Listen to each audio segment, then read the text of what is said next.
Kami menyebutnya tank terbang, tetapi beberapa menyebutnya sebagai helikopter tempur dan helikopter serang. Kali ini, kita akan melihat fitur-fitur helikopter. Kontrol penerbangan untuk penerbangan dasar dan cara kerjanya. Kedua, mesin yang menjalankannya bersama dengan perbedaan mendasar antara variannya. Dan yang terakhir, persenjataan yang menjadikannya sebagai helikopter serbu.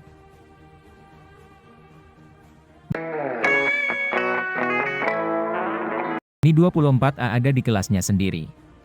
Ini adalah satu-satunya helikopter yang juga merupakan helikopter serbu yang paling umum digunakan sepanjang masa dan digunakan oleh 60 negara dan Indonesia sendiri sudah memiliki 5 unit helikopter Mi-35P.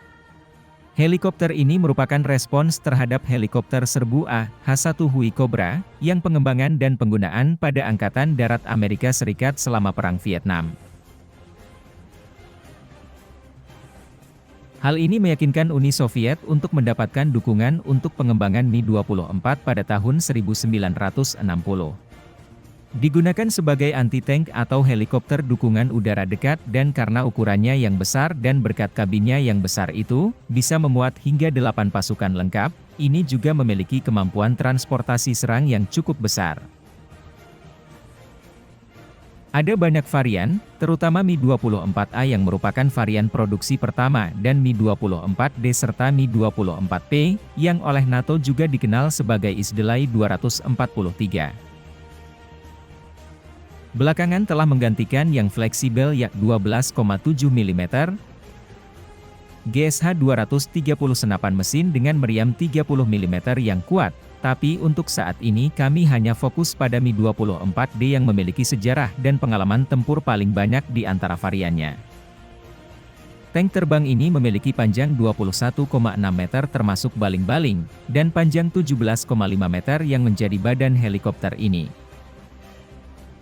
Memiliki ketinggian 13 kaki 11 inci atau 4,1 meter, memiliki berat 9 ton atau 8.500 kg saat kosong dengan berat angkut maksimum 12,6 ton atau 11.500 kg.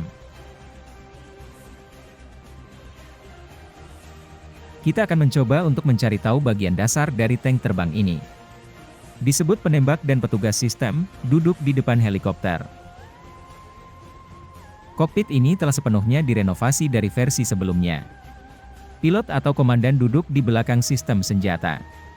Petugas memberinya pandangan medan perang yang jelas dari sebuah menara, dengan senapan mesin 12 mm 4 barel terletak tepat di bawah hidung helikopter.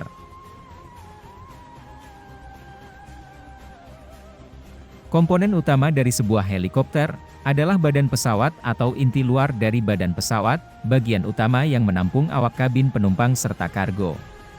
Sistem baling-baling utama adalah bagian dari helikopter yang menyediakan daya angkat tiang hap dan bilah baling-baling. Baling-baling ekor helikopter terletak di belakang, yang dirancang untuk menghentikan helikopter agar tidak berputar saat lepas landas. Memiliki pembangkit listrik yang menggunakan mesin turboshaft yang disebut turbin isotop TV3117, yang akan kita bicarakan lebih detail nanti. Sekarang mari kita alihkan fokus kita di bagian depan helikopter. Ini adalah aliran udara presisi kecepatan rendah, yang didukung oleh ledakan sensor data udara, dan bagian terakhir dari benda tersebut adalah batang aneh ini, merupakan antena yang digunakan untuk identifikasi teman atau musuh. Beralih ke teknologi yang lebih tersembunyi dan kompleks, adalah antena peringatan radar yang membantu pilot mengetahui apakah helikopternya berada di bawah radar musuh. Mari kita lihat ini untuk senapan mesin 4 barel yang disebut yak 12,7 mm atau nama lengkapnya Yakusit Borjov. Yak adalah senjata yang dikendalikan dari jarak jauh. Ini menghasilkan tembakan yang tinggi mulai dari 4 hingga 5.000 putaran per menit, dan merupakan salah satu dari sedikit senjata Gatling, yang bertenaga gas daripada membutuhkan motor eksternal untuk beroperasi, dengan 1.400 peluru yang disimpan di pintu pemuatan amunisi. Ini adalah inframerah yang dipasang kamera sensor pandangan ke depan digunakan untuk membuat gambar yang menghasilkan output video.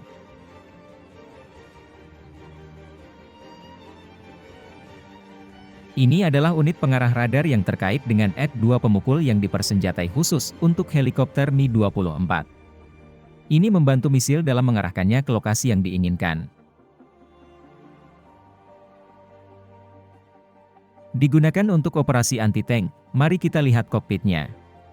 Pertama, ini adalah panel kiri yang mewakili kontrol navigasi dan komunikasi. Berikut adalah panel konsol kiri, yang juga menampung sistem bahan bakar.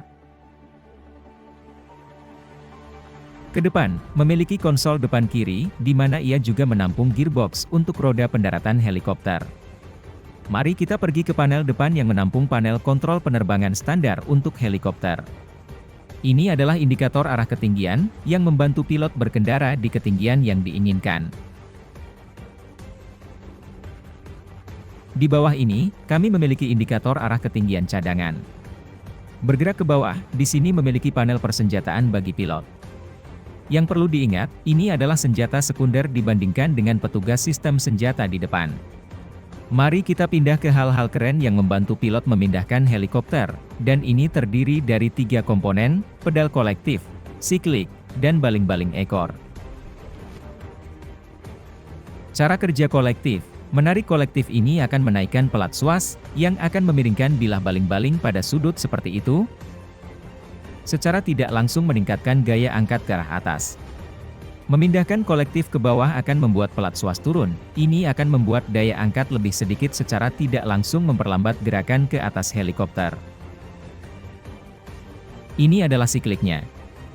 Hal ini bertanggung jawab untuk menggerakkan helikopter ke depan dan ke belakang, kiri atau kanan, dengan menggerakkan siklik akan memiringkan pelat swas dan secara tidak langsung mempengaruhi baling-baling helikopter. Meningkatkan daya angkat di satu sisi, pilot hanya perlu menggerakkan siklik ke arah yang diinginkannya. Misalkan, ingin bergerak ke samping, yang harus dilakukan pilot hanyalah mengarahkan putaran ke kiri atau ke kanan.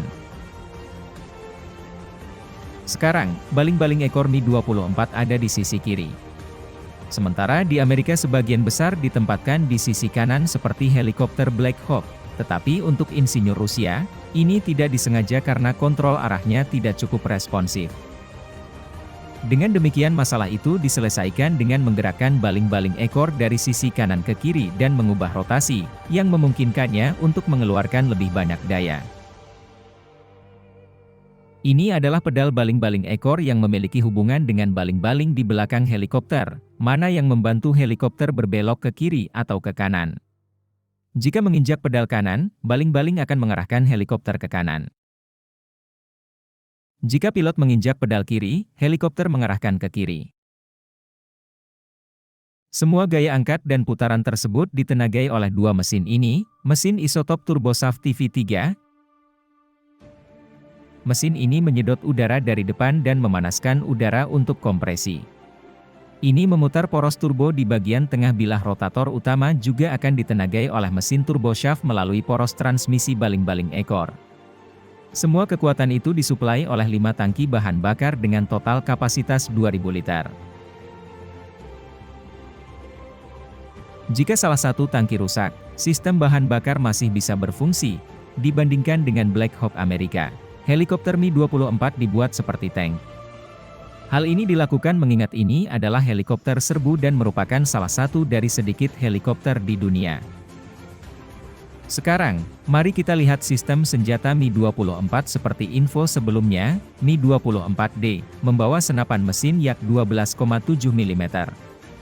Sedangkan Mi-24E dilengkapi dengan senapan laras kembar tetapi versi yang lebih baru atau versi ekspor yaitu Mi-24 juga menggunakan meriam Grias 23 mm, tetapi dipasang di chin turret di tengah petugas sistem senjata.